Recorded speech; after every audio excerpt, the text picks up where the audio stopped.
ಇನ್ನು ಕರ್ನಾಟಕದಲ್ಲಿ ಯಾವ್ಯಾವ ಭಾಗದಲ್ಲಿ ಯಾವ ರೀತಿಯಾಗಿ ಮಳೆ ಆಗ್ತಾ ಇದೆ ಅನ್ನೋದನ್ನ ನೋಡೋಣ. ಈಗ ಕೊಡಗಿಗೆ ಹೋಗೋಣ. ಮೊದಲಿಗೆ ಕೊಡಗಿನಲ್ಲಿ ಭಾರಿ ಗಾಳಿ ಮತ್ತು ಮಳೆಯ ಅವಾಂತರ ಸಿಕ್ಕಾಬಟ್ಟೆ ಜಾಸ್ತಿ ಆಗಿದೆ.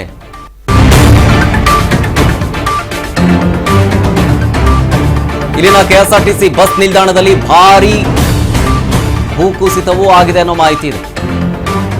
ಮತ್ತಷ್ಟು ಭೂಕುಸಿಯೋ ಭೀತಿ ಹಿನ್ನೆಲೆಯಲ್ಲಿ ಸಂಚಾರವನ್ನ ಬಂದ್ ಮಾಡಿದ್ದಾರೆ. ಕೆಎಸ್ಆರ್ಟಿಸಿ ಬಸ್ ಸ್ಟ್ಯಾಂಡ್ ಅಲ್ಲಿ ಏಕಮುಖ ಸಂಚಾರದ ವ್ಯವಸ್ಥೆ ಮಾಡಲಾಗಿದೆ. ಒನ್ ವೇ ಅಷ್ಟೇ, ಹೊರಗೆ ಹೋಗೋದು ಅಥವಾ ಒಳಗೆ ಬರೋದು ಅಷ್ಟೇ ವ್ಯವಸ್ಥೆ. ಅಲ್ಲಿ ಬ್ಯಾರಿಕೇಡ್ ಅನ್ನು ಹಾಕಿದ್ದಾರೆ.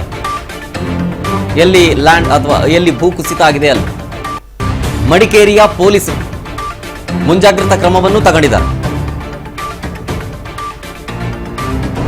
ಕೊಡಗಿನ ಕೆಎಸ್ಆರ್ಟಿಸಿ ಬಸ್ ನಿಲ್ದಾಣದ ಬಳಿ ಆಗಿರೋ ಭೂಕುಸಿತ ಇನ್ನೂ ಜಾಸ್ತಿ ಭೂಕುಸಿತ ಆಗಬಹುದು ಅಂತ ಹೇಳಿ ಅದನ್ನ ಒನ್ ವೇ ರೋಡ್ ಮಾಡಿಬಿಟ್ಟಿದ್ದಾರೆ. ಏಕಮುಖ ಸಂಚಾರದ ವ್ಯವಸ್ಥೆ. ಮಡಿಕೇರಿ ಪೊಲೀಸರು ಈಗ ಬ್ಯಾರಿಕೇಡ್ ಅನ್ನ ಅಳವಡಿಸಿದ್ದಾರೆ. ಹಾಗಾಗಿ ವಾಹನ ಸವಾರರು ಆತಂಕದಲ್ಲೇ ಓಡಾಡ್ತಿದ್ದಾರೆ. ಏನಪ್ಪಾ ಹಿಂಗಾಗೋಗಿದೆಯಲ್ಲ ಈ ಮಳೆಗೆ, ಇದು ಜಾಸ್ತಿ ಆಗ್ಬಿಡ್ಬೋದಾ, ಓಡಾಡ್ಬೇಕಾದ್ರೆ ಹುಷಾರಾಗಿ ಓಡಾಡಬೇಕು, ಈ ತರ ಮಾತಾಡ್ಕೊಳ್ತಾ ಇದ್ದಾರೆ ಮಡಿಕೇರಿ ಭಾಗದಲ್ಲಿ. ನಿಮ್ಗೆ ಹೀಗೇನೆ ಈಗ ಕೇರಳಂನಲ್ಲಿ ಮಳೆ ಹೆಚ್ಚಾಗಿ ಸುರಿತಾ ಇದೆ ಅಂತಂತಂದ್ರೆ ಅದರ ಭಾಗವಾಗಿನೇ ನಿಮಗೆ ಕೊಡಗುನಲ್ಲೂ ಕೂಡ ಅದೇ ರೀತಿಯಾಗುತ್ತೆ. ಮತ್ತೊಂದು ಕಡೆ ಮಹಾರಾಷ್ಟ್ರದಲ್ಲಿ ಮಳೆ ಆದರೂ ಕೂಡ ಅದರ ಎಫೆಕ್ಟು ಜೊತೆಗೆ ಅದರ ಒಂದು ಶೇರ್ ಅಂತ ಹೇಳ್ತೀವಿ, ಅದನ್ನ ಬೆಳಗಾವಿಯೂ ಕೂಡ ಹಂಚ್ಕೊಳ್ಳುತ್ತೆ ಅದೇ ರೀತಿಯಾಗಿ. ನೋಡಿ, ಇದು ಮಡಿಕೇರಿಯ ಒಂದಷ್ಟು ದೃಶ್ಯಾವಳಿಗಳನ್ನು ಗಮನಿಸ್ತಾ ಇದ್ರಿ. ಇಲ್ಲೂ ನಿರಂತರವಾಗಿ ಮಳೆ ಸುರಿತಾ ಇದೆ.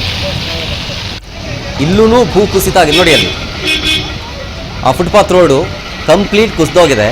ಅದು ನಿಮಗೆ ರೋಡ್ ಸೈಡ್ಗೂ ಬರ್ಬೋದು, ಇಲ್ಲ ಆ ಸೈಡ್ಗೂ ಬರ್ಬೋದು. ಹಾಗಾಗಿ ಬ್ಯಾರಿಕೇಡ್ ಹಾಕಿದ್ದಾರೆ. ನೋಡಿ, ಇಲ್ಲಿ ಯಾರು ಓಡಾಡೋದೇ ಬೇಡ. ಅಕಸ್ಮಾತ್ ಏನಾದರೂ ಕಾಲಿಟ್ಟ ಸಂದರ್ಭದಲ್ಲಿ ಮತ್ತೆ ಅದು ಸ್ಲೈಡ್ ಆಯಿತು ಅಂತಂದರೆ ಅನಾಹುತಗಳಾಗುತ್ತೆ. ನೋಡಿ, ಫುಟ್ಪಾತ್ನಲ್ಲಿ ಆಲ್ಮೋಸ್ಟ್ ಆಲ್ ಒಂದು 5 ರಿಂದ 6 ಅಡಿ ಉದ್ದ, 4 ಅಡಿ 3 ಅಡಿ ಅಗಲ ಕುಸಿತ ಆಗಿದೆ. ಕೆಳಗಿದೆ, ಅದು ಮೇಲೆ ಹತ್ತೋ ಪ್ಲೇಸಲ್ಲಿ ಕುಸಿತ ಉಂಟಾಗಿದೆ. ಈಗ ನಾವು ಪೊಲೀಸ್ ಅವರಿಗೂ ಮಾಹಿತಿ ಕೊಟ್ಟಿದ್ದೀವಿ, ಮತ್ತು ನಮ್ಮ ಇಂಜಿನಿಯರ್ಸ್ ಸಹ ಬರ್ತಿದ್ದಾರೆ. ಅದಕ್ಕೆ ಏನು ವ್ಯವಸ್ಥೆ ಮಾಡಬೇಕು ಅದನ್ನ ಮಾಡೋ ವ್ಯವಸ್ಥೆ ಮಾಡ್ತೀವಿ. ಮತ್ತು ದಯವಿಟ್ಟು ಇಲ್ಲಿ ವೆಹಿಕಲ್ ಜಾಸ್ತಿ ಬರೋದಿದ್ದರೆ ಒಳ್ಳೆಯದು. ಅದಕ್ಕೆ ನಾವು ಈಗ ಏನು ಅಂತಂದರೆ ಚಾನಲ್ ಅವ್ರಿಗೂ ನಾವು ಮಾಹಿತಿ ಕೊಟ್ಟು ಇದಕ್ಕೇನು ಸೂಕ್ತ ಕ್ರಮ ಕೈಗೊಳ್ಬೇಕೋ ಕೈಗೊಳ್ತೀವಿ.